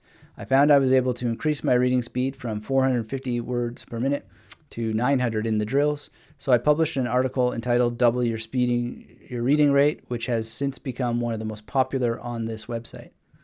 When I wrote the piece, I based the article purely on my personal experience, along with the how-to books I had read. I didn't have any solid scientific research to back my experiments. Since that time, I've had some lingering doubts about speed reading. In addition to seeing some flickers of research that made me suspicious about speed reading programs, I had mostly stopped using the techniques I originally advocated. My reading diet had switched from lighter self-help to dense and more academic writing. That meant comprehension, not speed, was the bottleneck I was trying to improve. Now, nearly a decade later, I decided to do some in-depth research into speed reading to bring you the facts. So, this is these exaggerated claims that Jonathan was talking about before. You know, people claim that you can read 20,000 words a minute and so forth. This is absolutely nonsense, right? Some speedy reading claims can be tossed aside immediately. Claims that you can read a book as fast as you can flip through a phone book are completely impossible on anatomical and neurological levels. First, we have anatomical reasons to throw out absurdly high reading rates. In order to read, the eye has to stop at a part of the text, and this is called fixation. Next, it must make a quick movement to the next fixation point. This is called a saccade or saccada. Finally, after you jump a few points, the brain has to assemble all this information so you can comprehend what you've just seen. Eye movement expert Keith Raynor argues that even going beyond 500 words per minute is improbable because the mechanical process of moving your eye, fixing it, and processing the visual information can't go much faster than that. Speed reading experts claim they can work around this problem by taking in more visual information in each saccada. Instead of reading a couple of words in one fixation, you can process multiple lines at a time. Now, note that this is not at all what Jonathan is talking about. There's nothing about processing multiple lines at a time. This is unlikely for two reasons. One, the area of the eye which can correctly resolve details, called the fovea, is quite small, only about an inch in diameter at reading distance. Processing more information per fixation is limited by the fact that our eyes are rather poor lenses. They need to move around in order to get more details. This means that eyes are physically constrained in the amount of information they achieve per fixation. So that's an interesting point. If you read Stephen Koslin's The Case for Mental Imagery, I'm not sure that that correspondence between the actual size in the physical eye is really the thing to focus on. But there are other correspondences that Stephen Koslin talks about, so you might want to look that book up. It's called The Case for Mental Imagery. So processing more information per fixation is limited by the fact that our eyes are rather poor lenses that need to move around. And, you know, that's an interesting point. But I don't know that that means that the correspondence between our brain processes and the page is as strictly limited as one would suggest. And spatial memory is one of the key indicators that we would want to look at for that. And again, Stephen Koslin, you got to read The Case for Mental Imagery. It's amazing. If you're just joining us, hit the thumbs up. Let me know where you are in the world, what you're doing, what you're thinking, how things are going for you, and what your thoughts are on speed reading. We're having a webinar, and it's all taking place at magneticmarymethod.com/SRF to help you learn anything 3 times faster. We'd love to see you there. So carrying on with Scott's article here. Second, working memory constraints are at least as important as anatomical ones. The brain can hold around 3 to 5 chunks of information at a time. Parsing multiple lines simultaneously means that each of these threads of information must remain open until the line is fully read. This just isn't possible with our limited mental RAM. So, I mean, I think this is a great article, but this is a bit suspect. I'm not convinced of this because what does time mean when it comes to the brain? And also using a metaphor like RAM. I mean, I'm not complaining, but these are the kinds of things when we use our critical thinking skills, we just want to zero in and nail on things. And just as I did with Jonathan, there's some points there that, you know, we need to pause upon. What about systems like Spritz? Jonathan mentioned Spritz as well. Spritz works by trying to avoid the problem of saccades or saccadas. You hear this pronounced in many, many different ways. If each word appears in the same place on the screen, your eye can stay fixed on that point while words flip through more quickly than you could hunt them down on a page. Indeed, using the application gives a strong impression that you can read very quickly. And it's really weird software. Their website claims to have research showing faster reading speeds, but unfortunately, I was not able to find any independent peer-reviewed work substantiating these claims.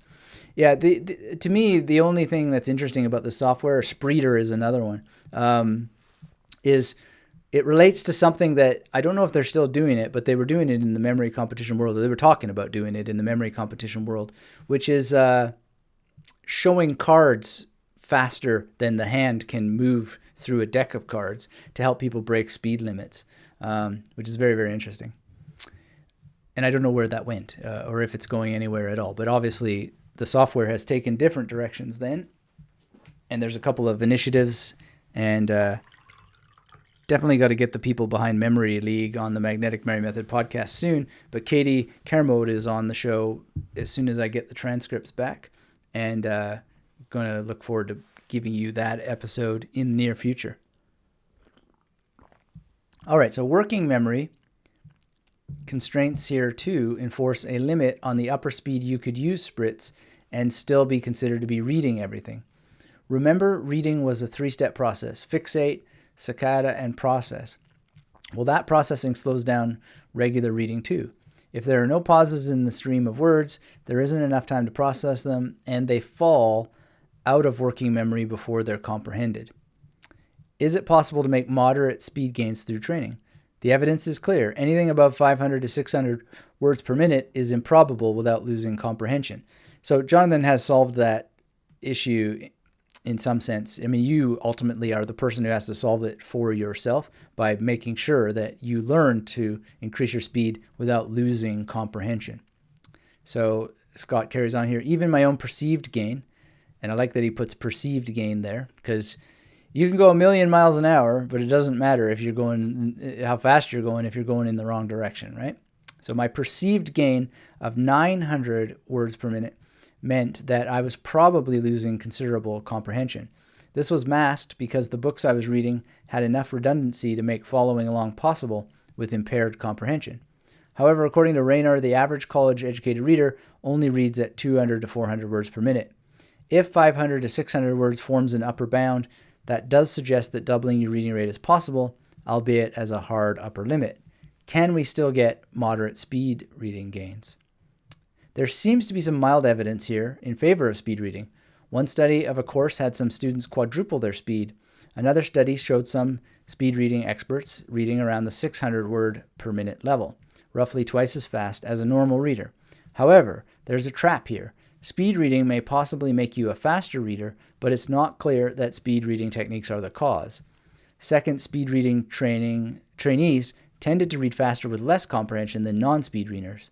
Since measuring comprehension is more difficult than speed, I believe many new speed readers can fall into the trap I did, believing they're making an unqualified doubling of their reading rate, when in reality they're doing so at a significant trade-off of comprehension.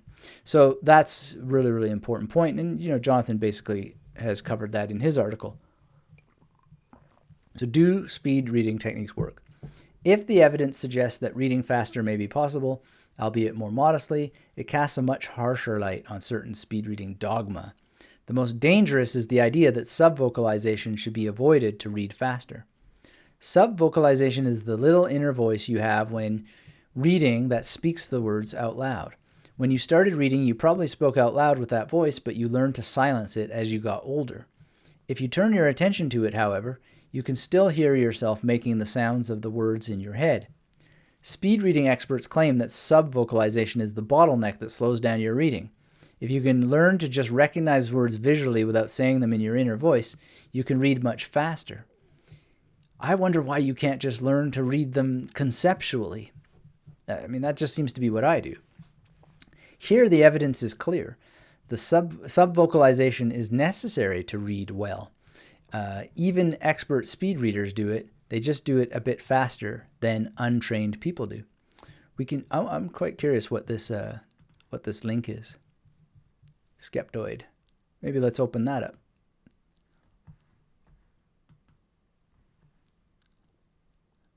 Oh, it's a podcast. Well, maybe we can take a quick look at it in a minute. Anyway, would you like to look at that other article in a minute? If you're here with us, hit the thumbs up. Let me know if you want to carry on with the third article, because I'll only do it if you're interested, and I see you're interested loud and clear, because you guys have gotten awful quiet. Feeling kind of alone here. All right, even expert speed readers do it. They just do it a bit faster than untrained people do. So that's interesting. Do you really need to reduce subvocalization, or is it that you can speed subvocalization up?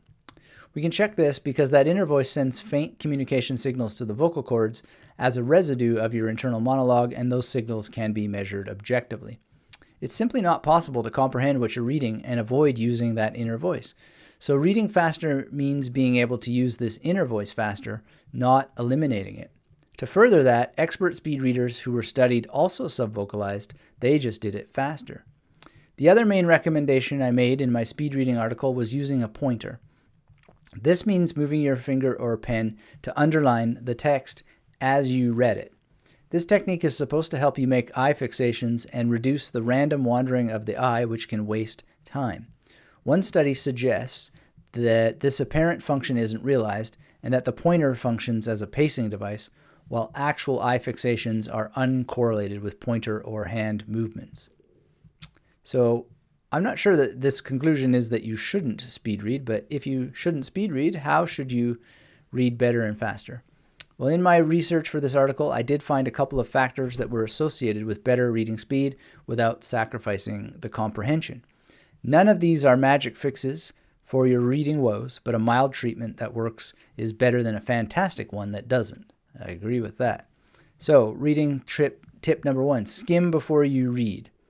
Many speed reading courses are actually teaching skimming techniques, even if they package it as reading faster. Skimming is covering the text too fast to read everything fully. Instead, you're selectively picking up parts of the information. Skimming isn't actually a bad method, provided it's used widely. One study found that skimming a text before going on to reading it improved comprehension in the majority of cases. Yes, and that is true, but you've got to do your due diligence and actually read as a follow-up. Reading tip number 2, improve your fluency to improve your speed. Fluent recognition of words was one of the major slowing points for readers, which is very, very interesting. Subvocalization, that mythical nemesis of speed readers, is slower on unfamiliar words. If you want to speed up reading, learning to recognize words faster seems to improve your reading speed. This is where memory techniques come in, and it's one of the reasons why I focus on vocabulary all the time. Fluency isn't just an issue for reading in your non-native language. It also matters for technical documents or prose which use unfamiliar vocabulary. If I'm reading a text that uses jargon like mRNA or obscure words like synecdoche, I'm going to pause longer. That will slow my reading speed down. The best way to improve fluency is to read more. If you read more of a certain type of text, you'll learn those words faster and read better. If you're a non-native or fluency significantly impacts your reading speed, then even a toolkit like Anki, or some people pronounce it Anki, may be more useful for learning hard words. Great tips. Reading tip number 3, know what you want before you read it. Part of the reason skimming first might appear to help is that it allows you to map out a document. Knowing how an article or book is structured then allows you to pay more attention to the things you think are important. But we got to add something here. It's not just that you pay more attention to the things that you think are important. It's also what the author thinks is important. That's why introductions matter. That's why conclusions matter. That's why works cited matter, and so forth. And if you read Maps of Meaning, Jordan Peterson even tells you to read like in a particular way so that you're paying more attention to the things that are going to help you understand the message better. It's quite interesting that he does that. And you should do it too. Ginger tea. All right. So we'll catch up with the chat here in a minute, but finish this tip. Another tip offered in a lot of speed reading courses, which is likely good advice, is to know what you're trying to get out of a text before you read it. Thinking about this before you start reading allows you to prime yourself to pay attention when you see words and sentences that are related. Even if you're reading at a speed which has some comprehension loss, you'll be more likely to slow down at the right moments. This isn't always possible. I read a lot of books unsure about what I want to discover in them. Fiction and reading for pleasure can't be reduced to a mission objective. However, a lot of bland and necessary reading in our lives fits this type. Speeding it up might be worthwhile if it leaves more time for reading with curiosity. All right, so having a goal, yeah, you're not always going to be able to have a goal, but you can have a goal every time. You can say, I want to read this in the next 20 minutes, right? You can always have a goal, but can you have a content-oriented goal? Not always, no. But you can even then try to have a content-oriented goal, which is, I want the best, biggest ideas out of this, the 3 biggest ideas out of this. Gaurav is in the house. Good to see you. Gaurav, is this the same Gaurav who was complimenting my Sanskrit? If so, thank you for that. I really appreciate it. It's good to know, because I don't know many Sanskritists who can give me criticism one way or the other. And when I do receive criticism, always nice when it is in the positive. All right. Melvin says, hi again. I can speed read with material that is familiar to me with topics I like and I read and like every day. However, when I try to speed read through new material, I have a difficult time. So priming, like we've talked about today, or pre-reading, should definitely help you with that. All right, reading tip number 4, deeper processing tasks to improve retention. Sometimes you don't want to speed read at all. You want near full comprehension. When I was in school, I needed to read most textbooks in a way that I could retain nearly every fact and idea I encountered later. It's not just full comprehension you want, but long-term memory of the information. Here, cognitive science offers some suggestions. A principle of memory is that we remember what we think about. So if you want to remember the ideas of a book, highlighting bolded passages isn't the best idea. Highlighting causes you to think about bolded words, not what they mean. So I'm not sure I agree with this, but some alternatives are taking paraphrased sparse notes or rewriting factual information you want to remember as questions to self-quiz later. So the reason why I pause upon this is that highlighting is not just so that you think about bolded words or what they mean. Highlighting has other purposes, such as finding text later. It can be isolating text. So, I'm not a big fan of highlighting myself, but when I have highlighted, sometimes it's just to highlight quotes or dates or something like that, so that when you want to go back and memorize that stuff or collect it, if you're not collecting it as you go along, you can just quickly find it on the page. So it's not just about it causing you to think about what bolded words mean. You can actually use highlighting to help you find words that have no meaning as such, but they're dates or they are authors' names or they're quotes that you want to have isolated on that page. So we don't want to throw out highlighting, even though I would agree that generally it's a waste of time for other purposes. It has its role and it's useful. Strategy is everything. So, and that's the beauty of reading articles and reading them in comparison, contrast. We can pause upon them and think about these ideas. And, Scott has, let me share this link with you, actually.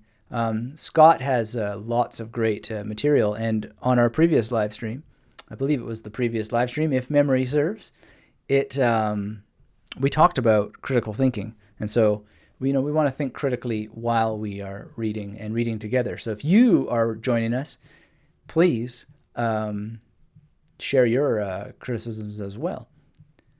All right. So I was wrong. Subvocalization shouldn't be avoided. Doubling your reading rate may be possible from a lower range, but it's probably impossible to go beyond 500 to 600 words and still get full retention. Speed reading may have some redemption as an alternative to skimming text, but even here, the benefits come from how speed readers conceptually organize the text and not on the mechanics of eye movements. In terms of accuracy, my original article hasn't aged too well. In more recent courses, I still teach speed reading, but I had already shifted mostly to the speed reading as intelligent skimming paradigm, which is a bit more defensible. Still, I'll be sure to include this research in any new courses I develop. I apologize to any readers who may have gotten outsized hopes about what speed reading could accomplish. My goal, as always, isn't to present a fixed dogma of what it takes to learn better, but to research and experiment with new ideas. Unfortunately, sometimes that's a path that dead ends or winds back on itself. In any case, I'll always do my best to share whatever I find with you. So we should definitely share Jonathan's article with Scott, because I think it has some finer details that he may want to look into. But I really appreciate that this article exists and I appreciate that you were here to go through it with me. If you're just joining us, hit the thumbs up. Let me know where you are in the world, what you're doing, what you're thinking. And we're talking about speed reading. Is it a hoax? And what is the evidence for it? And as we saw, there's just a real large amount of evidence, and learned a ton through this article. And I'm just getting our way back up to the top here. And I absolutely had a blast going through it with you all. So is speed reading a hoax? A look at the evidence. We've seen 2 views, and only Adonis would like to go through a third piece. So we're going to need some more interest in order to continue.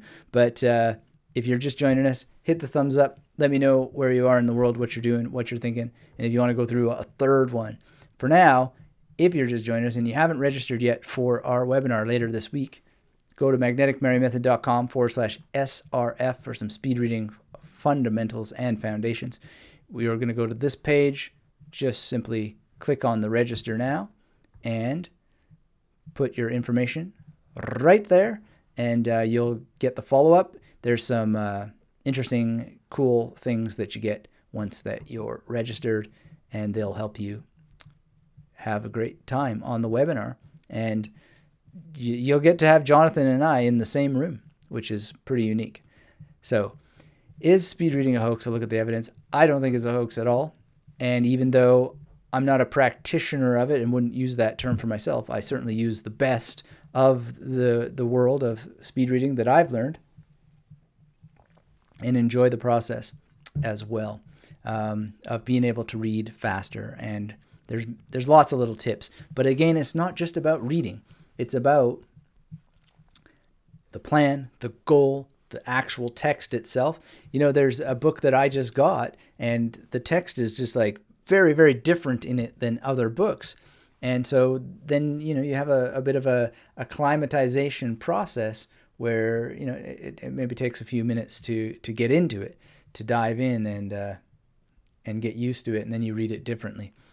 So books are different. Information display is a fascinating topic. I think of information display a lot. You know, what we're seeing now, I know it's a lot on the screen, but I've thought about the best ways to do this as much as I can with the chat over here and so forth. And yeah, I mean, it matters what you first see. And well, I know that some of the struggles that people have with, for example, learning memory techniques is you sometimes just see this massive amount of information. And the reality is that the world is filled with information. So we don't want to simplify things to the point that nobody ever gets anywhere. And we don't want to make it so complex that nobody gets anywhere. But we also know that there's different learning styles and so forth. So the world is just great the way that it is in some level. And we are all just doing our best. But information is complicated and is not getting simpler. So one of the things that we need to do is just help people deal with the status quo of information and not keep dumbing it down. But not stop refining it at the same time, because we just don't know where it's going to go. Melvin asks, what memory exercises could we do prior to speed reading a text? Great question, and good to see Michael Swain in the house. Tuning in while you exercise. Awesome. Well, that's one thing that Melvin can do before sitting down to read a text, is to do a bit of exercise. I like to stretch, do some breathing, some meditation, and you know, just doing a little creative exercise before you sit down to read can be huge. Oh, this is showing backwards. Weird. So, for example, just grab a deck of cards and memorize a quarter of the deck or whatever, then go and read. You'll have primed yourself creatively. So those are a couple exercises for you. Physical exercises and meditation exercises, which are physical in their way. And then a creative exercise like memorizing something before you go in for the heavy memory work or reading concentration work. So let me know if you have any more questions. I'll stick around for a little bit. Didn't receive enough interest in reading a third speed reading article, so we're going to skip that. But sorry to Adonis, you mentioned that you were interested. But more and more, we need to follow what people are actually saying. And if you'd like to have the link for that, just email me and I'll send that link over to you as soon as I possibly can, so that you don't miss out on what that link was. But you can also find it on Scott's site. But we will not be reading it together today. Let me just pop that link in there for you now. Looks like quite an interesting article, actually. Too bad there wasn't more interest. Skeptoid.com. Looks like a great site. All right. So here's the link for you. You can check that out on your own. Looks like there's a podcast episode to go along with it. Just checking into my mailbag here. And let's see. What do we got? If you don't have any questions, I will answer some questions from my mailbag and see what we got here. All right. So, this one's complex. Needs a video to answer that one. And let's see here. So many questions. Okay, so a lot of people are confused about how to connect the information in their memory palaces.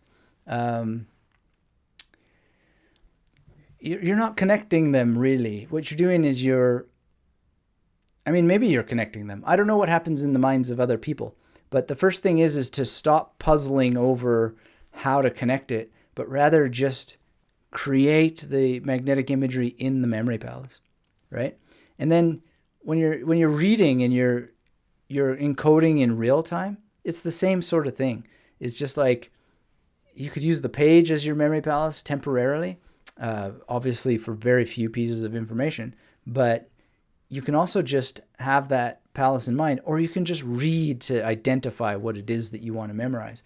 But at the end of the day, this whole question of like how to connect things is something that you don't have an answer to. It's something you do and you find out for yourself. Because some people, they literally think of the weight of their magnetic imagery and they place it on the actual physical structure that they have in their mind if they're a particularly kinesthetic person. We won't go through all the potential things, but you need to just explore that for yourself. There's no like pat answer that anybody's ever going to give that I can think of that's going to suit all people.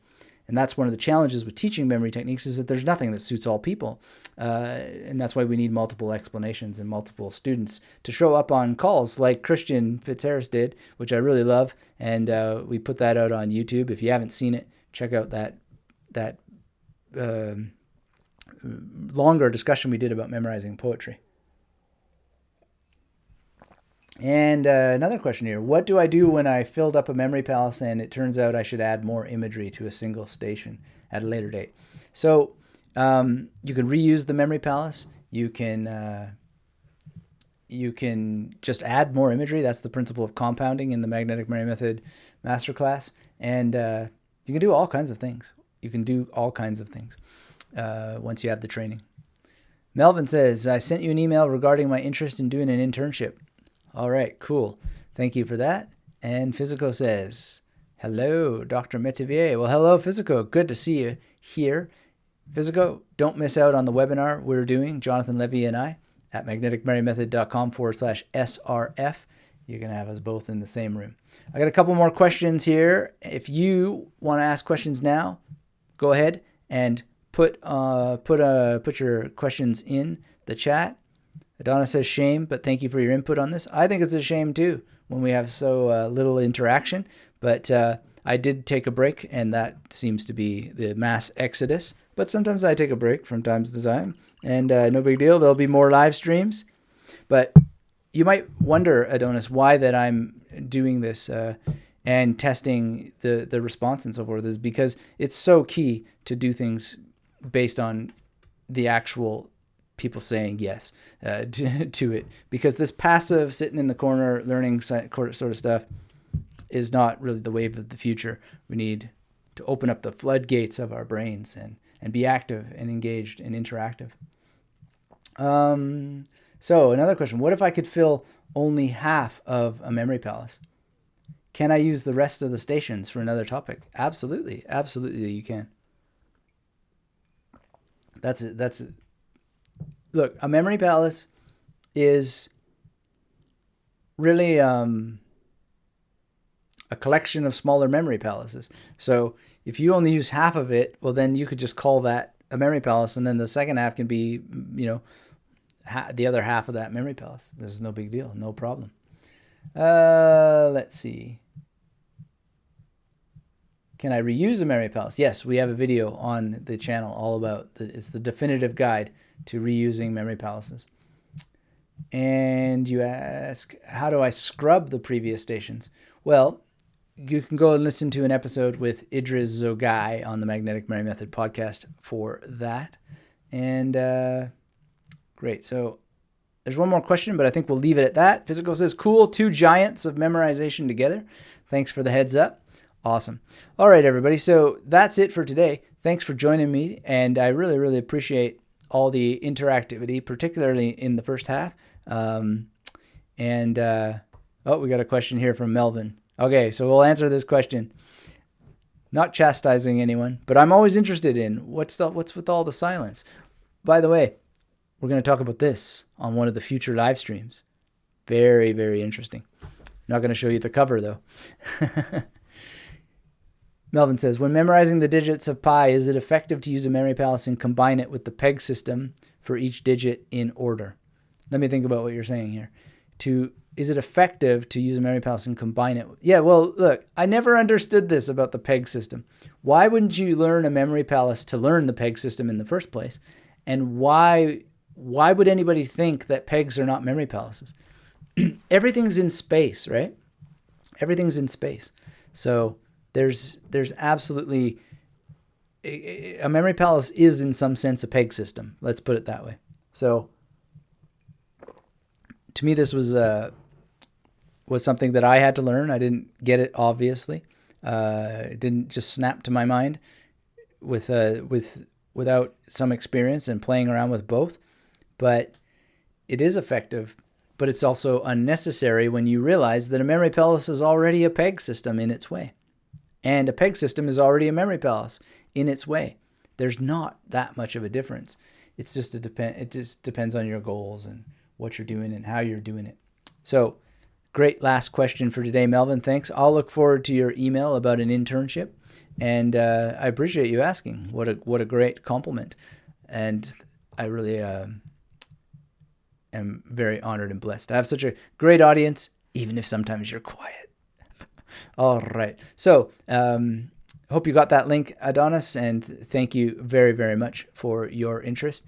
We will cover more on this topic at the webinar at magneticmerrymethod.com/SRF, Speed Reading Foundations, Speed Reading Fundamentals.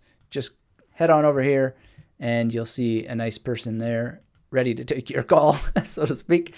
Put in your information in this registration box. We'll see you on the webinar. I really can't wait because it's going to be a blast to help you out there with speed reading, learning 3 times faster, and using your memory at a much higher level. And I really thank you all. And until we have a chance to speak again, as always, come visit me at magneticmerrymethod.com and keep yourself magnetic. Bye-bye.